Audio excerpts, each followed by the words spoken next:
Philippe Boisselot, je suis le directeur de l'Office pour le patrimoine culturel immatériel. Et je vous accueille dans nos bureaux du Perrier en Vendée.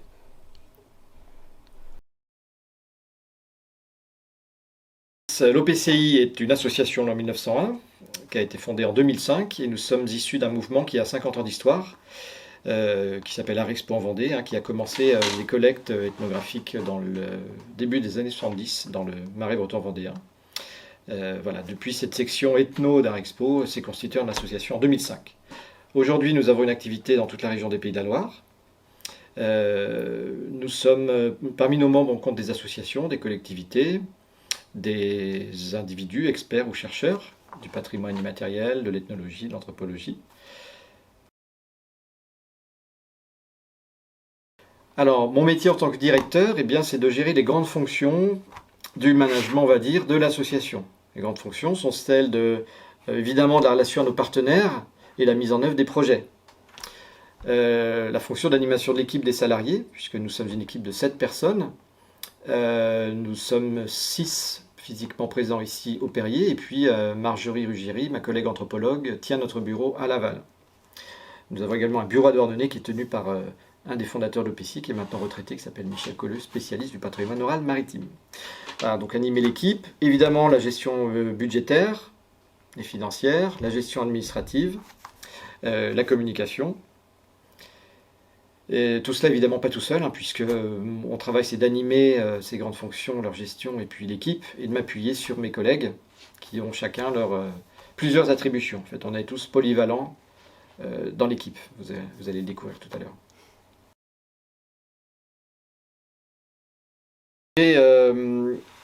Je suis titulaire d'un diplôme d'ingénieur en agriculture que j'ai passé à l'école supérieure d'agriculture d'Angers. Je me suis spécialisé en développement rural, en sociologie, en développement local, ce qui m'a amené à travailler dans les collectivités territoriales en Bourgogne, avant de prendre la direction en Vendée de filières de formation supérieure dans le domaine du développement local et développement culturel et patrimoine. Voilà. Ce qui m'a amené à rencontrer un certain nombre d'acteurs. Et donc, à la faveur de ces rencontres, un jour, le président à l'époque de l'OPCI, Jean-Pierre Bertrand, m'a dit qu'il cherchait un directeur, et donc m'a fait cette proposition que j'ai acceptée. Donc ça fait 12 ans maintenant, 11 ans que je suis ici à l'OPCI. Je suis depuis 2 ans également une formation en anthropologie à l'EHESS. Voilà, donc ça m'épanouit également beaucoup, ça me permet de me remettre un petit peu à niveau, de donner le change au monde de la recherche, et puis de mener moi-même une recherche en anthropologie. Souvent début de semaine, on a une réunion d'équipe, pas toutes les semaines, mais je privilégie le lundi matin en tout cas pour ne pas prendre de rendez-vous extérieurs. Les rendez-vous extérieurs ont plutôt lieu l'après-midi. Et puis c'est très très variable, parce que nos projets sont extrêmement nombreux, donc en fonction des nécessités, des rendez-vous, des réunions sur les projets, ça s'organise tout le long de la semaine. Donc ce matin j'étais à Angers par exemple, vendredi dernier à Saint-Léonard-des-Bois, vendredi matin je suis dans la Sarthe, voilà, ça dépend. Jeudi dernier j'étais à l'Assemblée Générale du Pôle Patrimoine à Saint-Germain.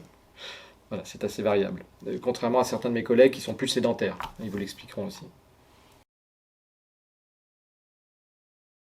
L'avantage d'exercer une fonction de directeur, moi c'est ce qui me plaît, c'est justement d'avoir à gérer l'ensemble de ces fonctions, d'avoir une activité très très variée, qui m'amène à la fois à produire des dossiers, des contenus, des scénarios d'exposition, mais aussi à gérer, donc avoir une vision très large. Ce qui me plaît beaucoup aussi, c'est d'être en contact avec des partenaires et de créer ces partenariats. L'inconvénient, évidemment, c'est que j'aimerais passer plus de temps parfois à produire, écrire des textes et puis mener une activité de recherche. L'inconvénient, évidemment, c'est qu'il faut souvent argumenter pour montrer que c'est important tout cela et puis évidemment chercher des financements parce que c'est un secteur qui est moins financé que le patrimoine matériel en général. C'est un domaine, ce sont des domaines, vous l'avez compris, qui sont extrêmement riches de sens, mais aussi de rencontres. et de rencontres en tout genre. Le détenteur d'un patrimoine, matériel ou immatériel, un agent territorial chargé du patrimoine et de la culture, un technicien extérieur qui vient filmer, un archéologue, un élu, des jeunes, des étudiants. J'ai vraiment beaucoup de plaisir à intervenir dans les masters patrimoine pour, comme je le fais ici, expliquer un peu ce que je fais, ma vision, donner de la méthodologie aussi, et puis sensibiliser sur cette approche multidimensionnelle du patrimoine. Dans un secteur qui est vraiment passionnant et très très riche parce qu'on est en contact avec des gens, des pratiques culturelles, auprès d'anciens qui cherchent à transmettre, auprès de jeunes qui se posent des questions sur leur héritage qu'ils reçoivent. Et donc c'est extrêmement vivant et humain. Bon, le patrimoine, on est tous convaincus, c'est très important, mais il ne s'agit pas de le dire pour que ce soit une évidence. Hein.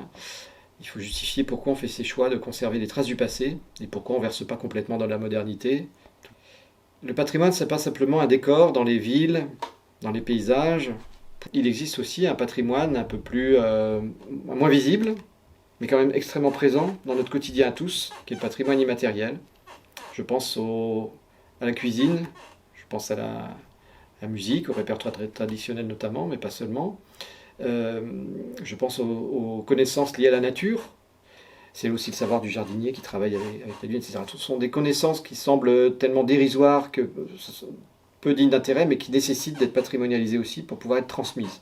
Il y a une jeune génération d'agriculteurs qui s'installe et qui ont besoin de retrouver des pratiques traditionnelles, en tout cas de bien connaître le sol, le climat, pour déployer des pratiques qu'ils jugent plus respectueuses de l'environnement et qui passent par une connaissance très fine des écosystèmes.